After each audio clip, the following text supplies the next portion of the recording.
Drones are becoming more and more common in our society for reasons including commercial videos, roofing, mapping, and delivering packages. A drone crash presents several risks to human safety, property damage, and cost risk for operators.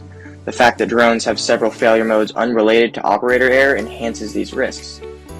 To tackle this problem, the Amazon Prime Air Capstone team has begun an initial design of a drone health monitoring system. To perform research analogous and beneficial to commercial drones, our Capstone team has designed and implemented a backpack system on an off-the-shelf quadcopter drone to monitor the structural health of the drone. Given the scope of our project, we have chosen to only monitor arm fatigue and off-nominal motor failure as failure modes. By recording data via sensors during flight and processing this data on the ground, we can make predictions about the structural health of the drone arms and propellers. These allow us to maximize the service life of the drone by tracking the number of flights a drone can take before needing repair. Sensors on this drone include accelerometers and strain gauges.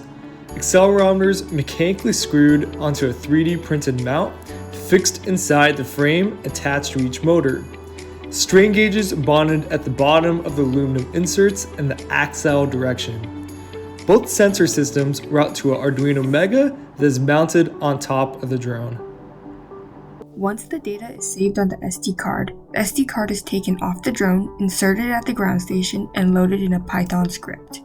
The methods used for analyzing vibration data include low-pass filtering, fast Fourier transform, and power spectral density analysis.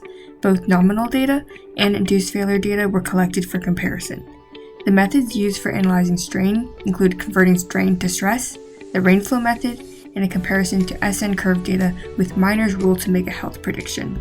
Sections of the carbon fiber arms were removed and replaced with dog-bone-shaped aluminum inserts, used for their isotropic properties and lack of stress concentrations. The smaller diameter of the aluminum increased the stresses from flight, leading to higher fatigue values and fewer cycles needed for testing to failure. After each flight, the inserts were removed and tested on a cyclic loading frame to validate the health predictions. Propeller tips were also cut in 2 mm increments to induce larger vibrations in the motors, simulating propeller failures that could be identified by an accelerometer. The future of this project may see us explore different failure modes such as fatigue in other parts of the airframe, motor and propeller failure due to wear, and other failures due to damage over time. We'd also like to monitor fatigue in other materials to improve the versatility of our system. Our health monitoring system presents a risk mitigation solution for the future of drone operations in our airspaces. We hope to see this system improve the safety of drone operations and aid drone pilots in their flights.